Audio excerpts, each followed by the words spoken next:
Netflix's Unorthodox tells the story of a young woman who finds herself through music. And I, Gold Derby's Riley Chow, am here with Antonio Gambale, the miniseries composer. Now, what input did you have in the diegetic music? The music, the source music that's in the story, not a great deal. That was all really selected by the showrunners, by the creators, by the music supervisor. And a lot of it was decided before from script stage, like a lot of the classical music was already chosen earlier on. And then the rest of it, this very specific Yiddish related music, especially for the wedding, was chosen with the help of the Yiddish consultant that we had on the show, who's also one of the cast members. So yeah, not a great deal of input, which was good. It was good to let that be a canvas for me to have to work up against. All right, so for your part then, how do you break down the show when you're receiving the scripts? Do you go by character, location, or mood, or time? What's your process there? It depends. I mean, it really depends on what the style, for Unorthodox in particular, it became very clear very early on that people wanted to think in terms of characters and in terms of character themes. So that's the way we worked. Even from before I started on the show, and we were doing demo propositions for the production.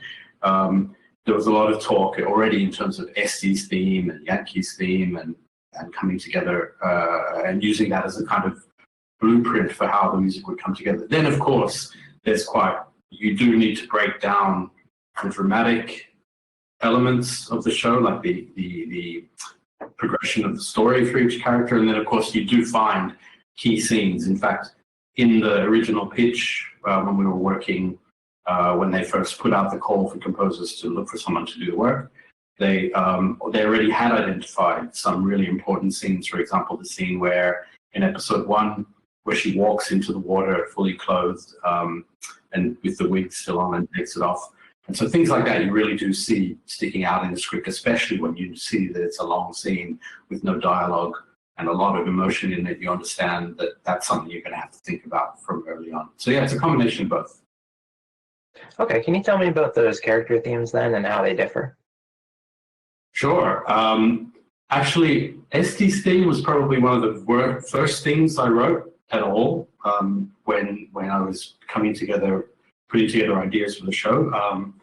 And one of the key features for her, I mean, I'd be given a lot of information about what they didn't want and what they did want in terms of music in general. So they didn't want anything too epic, anything too leading in terms of emotion. We didn't want to be telling people what to feel, but we wanted to help people to engage with the characters. And they very much didn't want the music, the score, to be specifically Jewish or specifically Yiddish or too much about Berlin and techno and that kind of thing, or classical music either, all of the main worlds of music that are already a part of the story, because that was already going to be there in the diegetic music. So for Estes theme, I really wanted to think about who she was. I mean, in terms of the character, she's really equally balanced between extremely fragile and naive in many ways and extremely strong as a person, because she's driven by this inner feeling of something's not right and I have to do what I need to do to get to where I need to be in the world.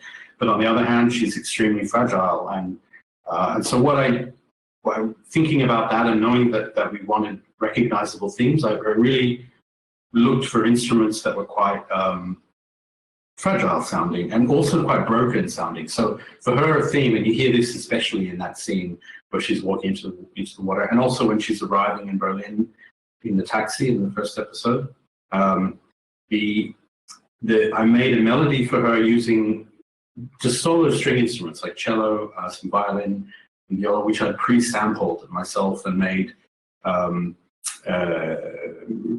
them play them with no emotion at all. They were without vibrato, nothing at all. So they were very raw sounding things. And then of course I treated those sounds a lot.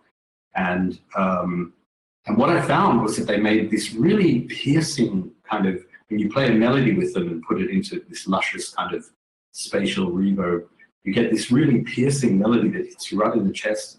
And on the one hand, it sounds fragile and a bit broken because the instruments are a bit scratchy and not quite, they're not played with the kind of dignified, gracious vibrato that a classical player will play. But they also are really powerful, like, because they make these resonating tones that, and I also found by accident, actually, that it carried a kind of, it almost sounded like a voice. Because some people, when they've heard that theme, they've said, oh, is that a voice in the background? And it isn't. And that, I liked the idea that kind of foreshadows, at least for me, that she was going to sing at some point.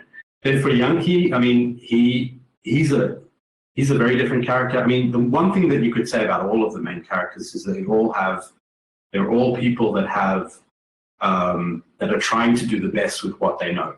So even Moshe, the bad cousin, the bad guy or whatever, he's troubled, but he still thinks he's trying to do the right thing.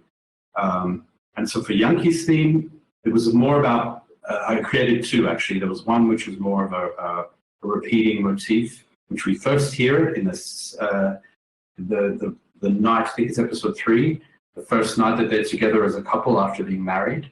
And it's more of a mood of uncertainty, somewhat a little bit confused. It's nothing to do with strength and sort of poetic liberation or anything like that. It's a different kind of tone entirely. And the interesting point about that was that the show creators really, even though that scene is equally about both of those two, they felt that it was a great point to use Yankee's theme instead of Esther's, because after the wedding, it was a really symbolic way for us to show that she's coming to his world now. So yeah, and then for Moshe's theme, it's more subtle. I use some leitmotif, which is where you have like a sort of signature sound that you recognize when something bad is happening, that comes from opera, that kind of technique. So I use that a lot when Moshe is going around scheming and doing the things that he does. And then there was the theme for the grandmother, for Babli and Esti, which is it's one of the more beautiful and poetic themes, I think, in the whole show, where it's for me, it's a little bit about the unbroken link between mother, daughter, grandmother, the whole thing. And we used it quite a bit whenever Esti's at her lowest point, and that's usually times when she's thinking about her grandmother. So there you go. Yeah, character. In terms of instruments, are there any that we'll never hear in the series, or did you have any rules about which ones to use? Yes, there are definitely rules. Like I said earlier, the creators were very, very convinced that we didn't want to be doing any kind of parroting of Yiddish or Jewish sort of themes, instruments. So we consciously avoided things like clarinet or, in quotation marks, ethnic instruments.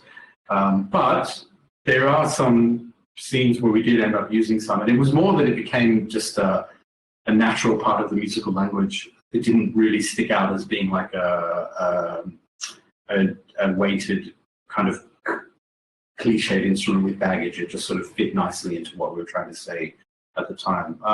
There was also they really wanted me to, and I agreed with this strongly, to be very unified in the sounds I've used it, because sometimes in more independent kind of character-driven series or films, the music can be very piecemeal because there's a lot of the scenes get written by people who are just addressing them one at a time. So you end up with like maybe some guitar music here and something else there. We wanted variety, but not so much in terms of the tonal palette of the score. So it was more avoiding that kind of thing. And the other thing, of course, was we didn't want it to ever be too big or too epic, because it really needed to fit into the more intimate dimensions of the story. Now, I understand that when you were auditioning for this role, I saw an interview with Alexa Karolinsky where she said that you had 2 weeks to send in sketches that interpreted the scenes. So I'm wondering what sketches, what does that mean? And is that kind of common practice for composing and getting into television? Yeah, I think it is, and film as well. I mean, I've worked on a lot of films where it happens in different ways. Sometimes in film, I've had experiences where they're not really hiring a composer until they've already shot the film. This doesn't happen all the time, but sometimes. And so they may already have some pre-cut together scenes. For example, when I worked with composer Nathaniel Mesheli, who I've had a long association with for a long time, when we did the 3 Taken films with Liam Neeson, he had to do a pitch for the very first Taken film, and the scene that we were given to work on was that famous telephone call scene where the daughter has been kidnapped. And because of what he did for that scene, that's how he got the gig. For this, nothing was shot. We just had, they put together a pitch document explaining kind of what it was about, what they wanted, what they didn't want. They sent, and even then we didn't get access to the full script. They just sent us excerpt pages.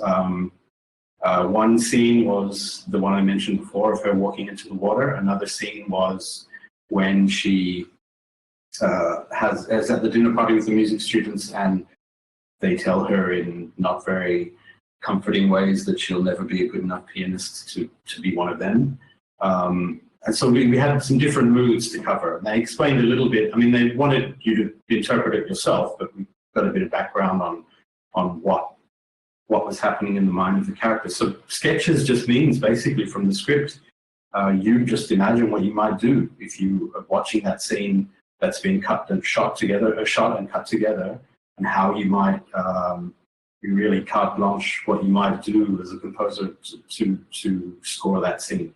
And then that's how they made their decision. I think there are about 10 or 11 composers that would call that under. Oh, wow. Do you know what episode you're submitting to the Emmys for the score category? Good question. I think it's episode 1, I think. We're also submitting in music supervision for the licensed music, the diegetic music. So I think that we picked a different one. I think we picked episode 3 for that. But yeah, episode 1, I think, is the one. And I recall when we talked about it, I thought, well, it's got a lot of the main themes for the first time that we hear them. It's got some really important character moments. Some of the more touching scenes are in it. It's got a really, really important medley towards the end, not just in terms of music, but in terms of storytelling, where it bookends the episode really nicely, because we start out with Esty. We're learning who these people are, and then we're learning what the situation is, and she makes her escape. And by the time, just at the moment where she's made it through her first day in this new world, in fact, it was quite a conscious thing that we worked on with the music, that in the last scene, just when she puts her head down to go to sleep, when she's broken into the music school at night and has nowhere else to stay, the minute her head goes down to sleep, just before we go to black, is when her theme comes in again, bookending the sort of whole journey. And just before that, we've had the introduction of the idea that she's not out of the woods yet, because everyone's they're aware of where she's gone and they're coming to look for her. I want to ask on a more micro level what you feel is the track that's most exemplary of your contribution to the series. But right now you actually can't stream anything even on YouTube. Now your people sent over kind of a SoundCloud playlist. I imagine that this will be released soon. So I'm wondering, what you think that track is, and also if you have any news about what's happening with the release of the soundtrack. Well, in terms of what was the first question about what I would think is the most? What's your favorite track, if you know them by titles? I have a few. I mean, I think one of them is the one I mentioned a few times, which is when she's going into the water, because it's not the first time we hear her theme, because we already had it already in the scene when she first arrives in Berlin, and the first time we really hear it in full force is when we see her face reacting in the back of a taxi to seeing the city that has so much history, especially for Jewish people, and especially for someone who's been raised in the Satmar community with such the huge weight they give to the Holocaust in their culture. So that's the first time we hear it. But then when she goes into the water, it's what I love about the reuse of themes is that you get this contrast effect. So the same music, or at least similar, the same melody, even though it's been worked into a different way, in a different context, it gives you a different feeling again. And so you're still with her and you're in her mind. But the second time when she goes into the water, it's this hugely liberating moment. And I really love the cello. I wrote this sort of descending cello movement when she finally takes off the wig and sinks down into the water, which, I mean, when you work on music all the time, you don't often react to your own work because you made it. It's a bit like how you can't tickle yourself because it doesn't work unless someone else does it. When I did that one, I sort of almost gave myself chills. I was really, really happy with that scene. So that's one of my favorites. Yeah, there are many more. And in terms of the soundtrack, at this point, there are not any official plans for it, but we have, I've been contacted by some major soundtrack-focused labels known for such things as Stranger Things, for example, who really, really love the work we did and are really keen. So that's, I have no updates on that, so we'll see if it happens or it doesn't happen. I would love it to, obviously. And finally, I want to ask about the main title music, main title theme music, which is also in contention at the Emmys in a separate category. So what are you most proud of in terms of that achievement? Okay, so the main titles music, what I like in retrospect, there's two things about it. One is that it's actually possibly the very first thing I did when I was doing the demos, because they did talk about wanting something for main titles. They described that they were going to do an animation using the idea of the eruv, which is the wire that Orthodox communities use on the Sabbath to mark the area in which you're not supposed to go outside of. Certain rules apply within that wire and certain rules apply beyond it. And they were going to use that in a kind of animated way. And there was a real, one thing we talked about a lot was we wanted something modern and we wanted something exciting and we wanted something that didn't feel like, oh, here we go, some kind of period and cultural and very specific religious drama that won't appeal to many people. Not just in a gratuitous way. It wasn't just because the creators wanted to make a theme that was exciting and modern or whatever, just for no reason. It's also because Berlin is where she goes. And Berlin is a modern, you ask anyone about Berlin and music, the first thing they'll say is techno or electronic music of some form. And so that was always a part of what they wanted. And in a way, they said, well, why not? If we're going to make this theme music be a bit modern and a bit sort of not what you would expect for like a deep character-driven drama with religious themes, why not bring some influences of techno and stuff like that into it? And it also has Esther's theme right in the middle of it. And in fact, one thing that we did was that, because I wrote that as one of the first things, and it really seemed to appeal to everybody, and that worked really well with when they made the opening titles.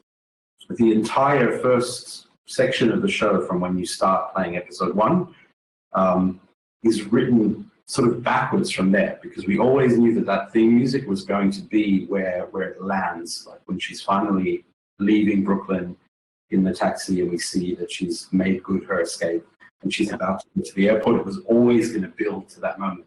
So it gave a kind of, if you know what your destination is, it gave you a way to get there for the entire first 10 minutes or so of the show.